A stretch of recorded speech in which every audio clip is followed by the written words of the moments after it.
Nowshera फरोग़ buildings खाते में बेज़ाब्तगियुनि जा इंकिशाफ सरकारी ठेकेदारनि सां नाइंसाफ़ी। नौशेरा फरोग़ बिल्डिंग्स खाते में वॾे पैमाने ते बेज़ाब्तगियूं साम्हूं आयूं आहिनि, जिते 11 स्केल जो मुलाज़िम हक़नवाज़ मक्सी ऑफिसरनि जे आशीर्वाद सां सरकारी तरक्याती कम मनपसंद माण्हुनि जे हवाले करे छॾिया आहिनि।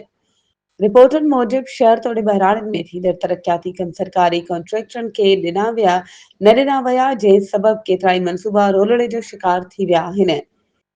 ज़रियनि मूजिबि हक़नवाज़ मक्सी मुबैना तौर ते ॻरी रिश्वत एवज़ प्राइवेट माण्हुनि खे टेंडर ॾेई रहियो आहे, जॾहिं त सरकारी ठेकेदार दरपदर थी विया आहिनि।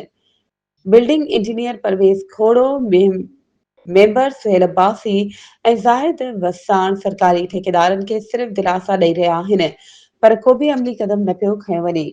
इन नाइंसाफ़ी ख़िलाफ़ सरकारी ठेकेदारनि सिंध प्रेस क्लब अॻियां एहतिजाजी मुज़ाहिरो कयो, जिते एहतिजाज कंदड़नि सख़्त नारेबाज़ी कंदे मुतालबो कयो त करप्ट अमलदारनि ख़िलाफ़ कार्रवाई कई वञे। ठेकेदारनि जो चवणु आहे त हिन गैर क़ानूनी अमल सां न सिर्फ़ गवर्नमेंट खे वॾो नुक़सान थी रहियो आहे, पर तरक्याती कम बि मुतासिर थी रहिया आहिनि।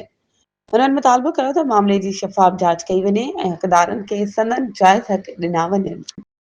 वधीक ख़बरुनि ऐं अपडेट्स जे लाइ असांजे चैनल खे सब्सक्राइब कयो ऐं हा, बेल आइकन खे प्रेस करणु न विसारिजो त जीअं असांजी हर नई अचण वारी वीडियो तव्हां ताईं पहुची